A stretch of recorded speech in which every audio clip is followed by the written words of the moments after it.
ஒரு பசுமையான காட்டில் ஒரு நாள் வழக்கம்போல் நரி சிங்கத்தை சந்திக்க சென்றது. வழியில் முயல், அணில் மற்றும் ஒரு மானை பார்த்தது. அனைவரும் பயமே இல்லாமல் புற்களை நிதானமாக மேய்ந்து கொண்டிருப்பதை கண்டு வியந்தது. மானே, என்ன நீங்கள் பயமே இல்லாமல் கூலாக இருக்கிறீர்களே, சிங்கத்தின் மீதுள்ள பயம் போய்விட்டதா? எங்கள் மகிழ்ச்சிக்கு காரணமே சிங்கராஜா தான். நீங்கள் சொல்றது எனக்கு புரியலையே. நீங்கள் குகைக்கு போனால் தானாக புரியும். குகையை நோக்கி விரைந்தது நரி. குகைக்கு முன் வந்த நரி சிங்கராஜா என சப்தமாக அழைத்தது. சிங்கத்தின் வேதனையான சப்தம் குகையினுள் கேட்டது. உடனே குகையினுள் நுழைந்தது நரி.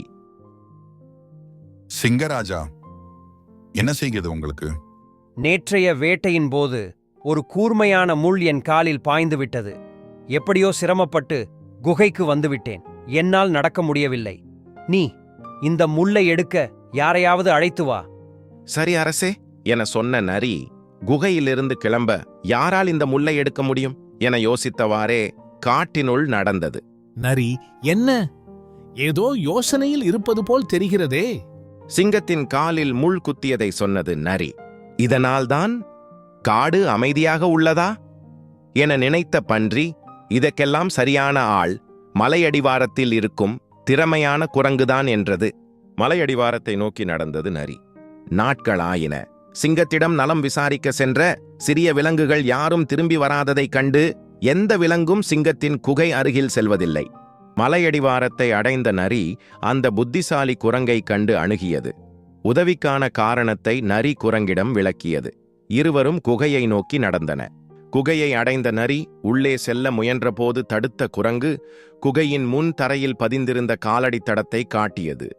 அதைக் கண்ட நரி விலங்குகள் வந்து போயிருக்கும் என்றது. உடனே குரங்கு, குகைக்குள் போன காலடித்தடம் தெரிகிறது, ஆனால் குகையிலிருந்து திரும்பி வந்த காலடித்தடத்தை காணவில்லையே.